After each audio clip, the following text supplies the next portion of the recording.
denn jetzt ist ja nächstes Jahr die Werkstatttage, jetzt 19. Mal, nächstes Jahr 20. Mal.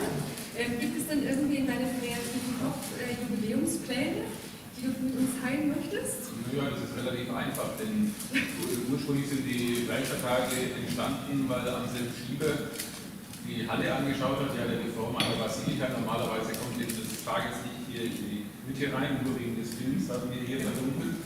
Und hat gedacht, wir müssten eigentlich klingen, hat sich mit der Geige in die Mitte gestellt und hat zusätzlich gehört. Das haben wir gleichzeitig gemacht. Und kam zu dem Schluss, die Halle klingt gut und wir machen ein Konzert. Deswegen hat das Kollege Musikum als Gruppe, das ist Daniel Plauner, das erste Konzert gespielt und das wird sie auch bis beim 20. Mal wieder machen.